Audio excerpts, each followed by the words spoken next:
Shalom, shalom, bien-aimés dans le Seigneur, nous vous saluons dans le nom puissant de Jésus-Christ de partout où vous êtes.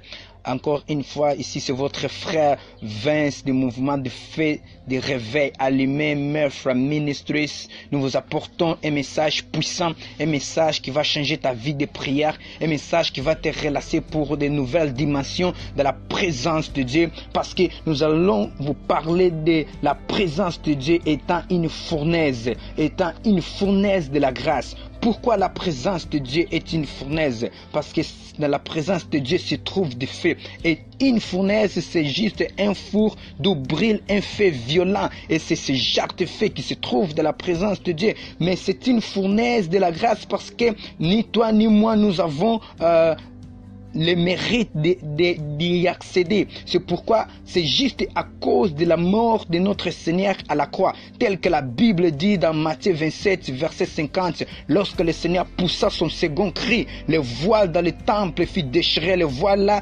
symbolisait la chose qui séparait l'homme de Dieu, qui ne pouvait pas permettre que l'homme puisse avoir l'accès dans la présence de Dieu. Mais Dieu est venu habiter avec l'homme pour un temps, afin de préparer et de transformer l'homme pour qu'il habite dans l'éternité avec lui. Et ce qui transforme l'homme charnel à un homme spirituel, c'est le feu. Ce qui transforme un homme sans valeur à un homme rempli de qualité, un homme rempli de valeur à un homme utile dans la main de Dieu, c'est du feu. Parce que même pour l'or, pour que l'or brille dans toute son intensité, éclat, il faut qu'il soit épuré par le feu. Et la Bible dit dans Hébreux 4, verset 16, « Approchez-vous vers le trône de la grâce avec assurance pour trouver grâce et obtenir miséricorde, afin que vous soyez secourus dans vos besoins. » La Bible parle que nous devons nous approcher avec assurance dans le trône de la grâce. Ça, c'est la présence de Dieu. Et Daniel éclaire cela dans Daniel chapitre 7, verset 9 en disant, « Je regardais pendant que l'on plaçait des trônes et l'ancien des jours s'assit. Son vêtement était blanc comme la neige et les cheveux de sa tête étaient comme de la laine pure. Son trône était comme des flammes de feu. » Nous devons nous approcher vers le trône de la grâce que Daniel a vu comme étant des trônes remplis, revêtus de feu. Il faut comprendre une chose, que notre Dieu n'a pas de feu. Notre Dieu, il est lui-même un feu. Parce que la Bible dit dans Hébreux 12, verset 29, que notre Dieu, il est aussi un feu dévorant. C'est-à-dire que le feu fait partie de la nature divine de Dieu. Lorsque Dieu était descendu sur la montagne de Sinaï, dans le livre d'Exode, chapitre 19, verset 18, la Bible dit la montagne de Sinaï était toute en fumée, parce que l'Éternel y était descendu au milieu du feu. Alléluia. Cette fumée s'élevait comme la fumée d'une fournaise.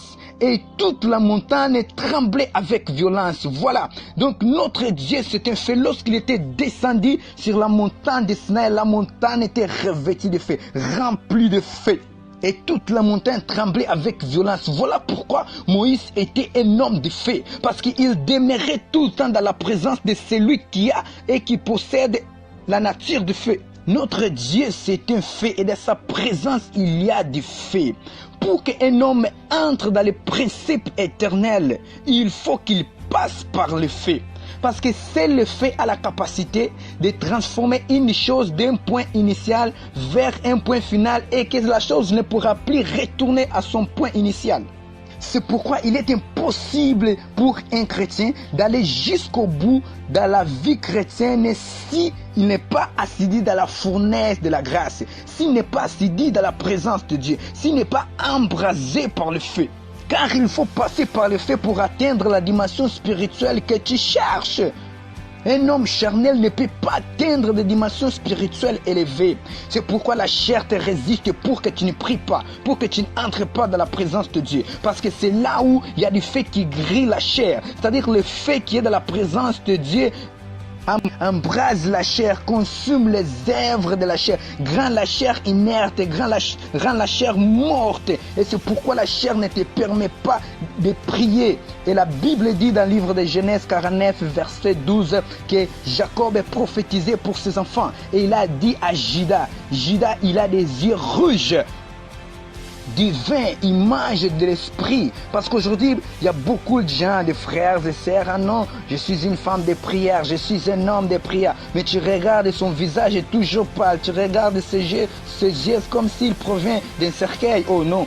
Un homme assidus de la présence de Dieu a un regard qui effraie, un regard en feu. Parce que Judas était le sanctuaire de Dieu au milieu de son peuple. Judas était un porteur de la présence de Dieu au milieu de ses frères. Parce que son nom signifie tout simplement la louange. Et la Bible dit dans le livre des Psaumes 22, verset 4, que Dieu siège au milieu de la louange de son peuple. Donc c'était en Juda, au milieu de la tribu de Juda. C'est là où on trouvait la présence de Dieu, tel que la Bible dit dans Psaume 114, verset 2, que Juda était le sanctuaire de Dieu. Et c'est pourquoi dans la tribu de Juda est né des hommes de feu, depuis David jusqu'à ce que notre Seigneur Jésus-Christ était venu. C'était que des hommes puissants, des hommes de feu, des hommes qui demeuraient dans la fournaise, des hommes qui dormaient, qui mangeaient, qui faisaient toutes choses en étant dans la fournaise, en étant dans la présence de Dieu.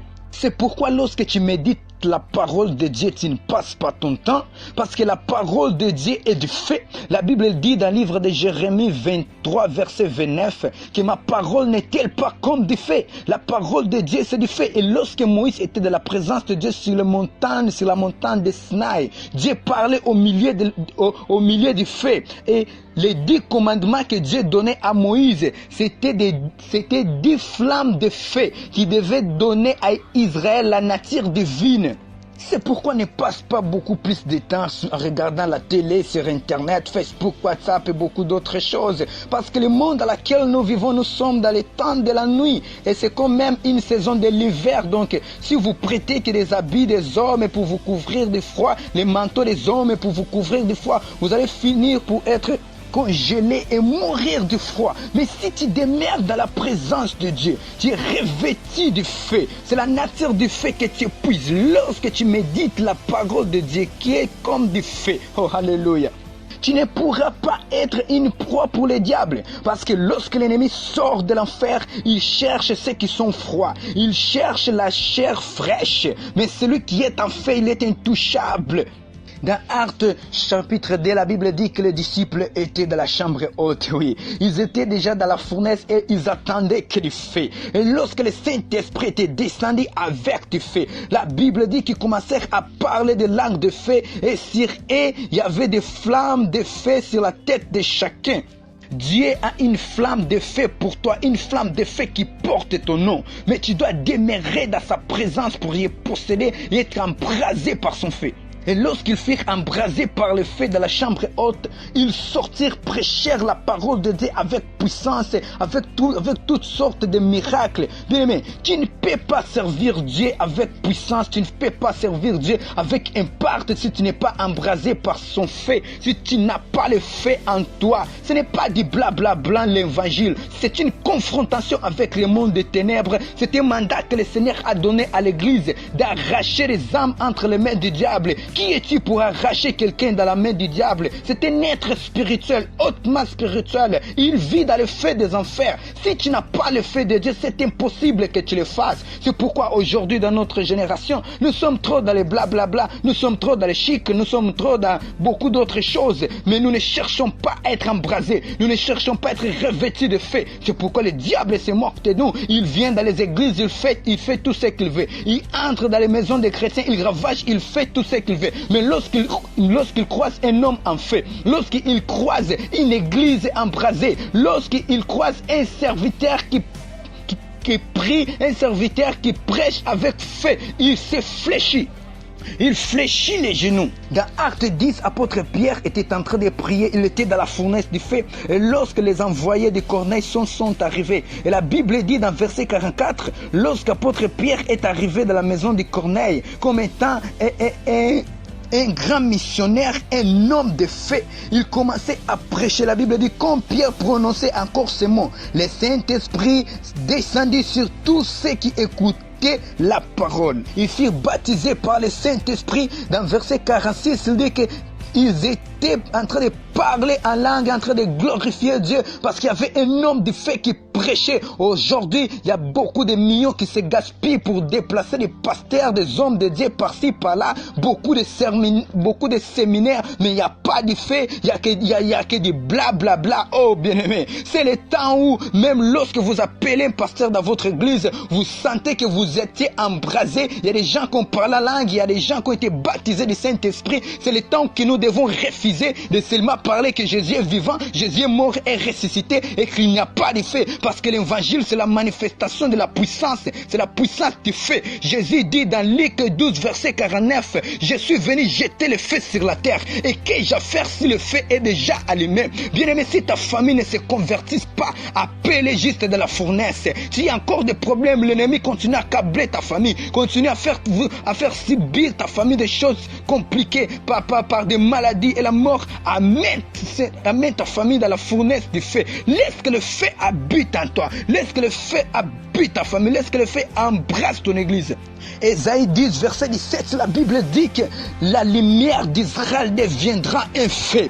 Parce que la lumière expose juste une chose. Mais lorsqu'il y a du feu, c'est là où il y a la transformation. Tu peux commencer à transformer la vie des gens lorsque tu as le feu de Dieu en toi.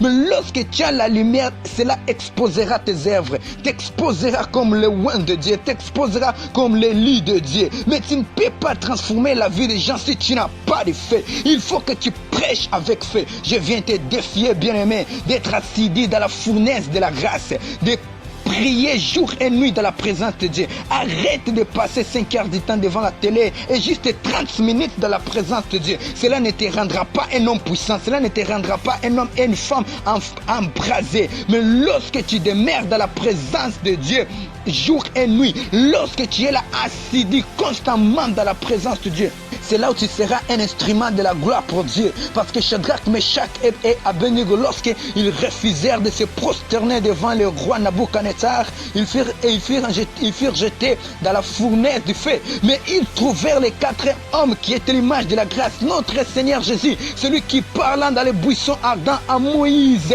Et la Bible dit que le feu de la fournaise n'a aucun effet dans leur corps, mais les choses à laquelle on les avait liés, c'était des choses qui ont été embrasées et brûlées. C'est pourquoi j'aimerais te dire, c'est dans la fournaise du feu où tu seras délivré. C'est dans la fournaise du feu où tes maladies tomberont. C'est dans la fournaise du feu où tu trouveras de la liberté. Tu as constaté que beaucoup de pasteurs t'ont imposé les mêmes, mais ta situation ne change pas. Il suffit juste de demeurer dans la fournaise du feu, bien-aimé. Demeure dans la fournaise du feu. Le réveil que le monde attend peut que naître la fournaise. Si nous sommes dans la fournaise, c'est de là où sortira le réveil avec du feu. Que Dieu te bénisse, bien-aimé, parce qu'à partir d'aujourd'hui, je sais que tu entreras dans cette fournaise comme une pâte de farine, mais tu sortiras comme des pains bien cuits, et le monde va se nourrir, se réjouira, se fortifiera de tout ce qui sortira de toi, bien-aimé, parce que le fait que tu portes dès maintenant va reculer le diable et tous ces démons en enfer, et devant toi, toutes choses changeront, parce que le fait, c'est ce qui est la réponse de Dieu pour la transformation et le changement de l'humanité. Que Dieu vous bénisse abondamment, que Dieu vous bénisse abondamment. Et nous vous disons merci pour donner du temps pour écouter ce message. Merci à vous tous que vous nous suivez souvent et vous envoyez des commentaires et vous envoyez quelque chose pour bénir l'œuvre de Dieu à vous. En tout cas, que Dieu vous bénisse abondamment. Demeurez à feu et soyez en feu dans le nom de Jésus.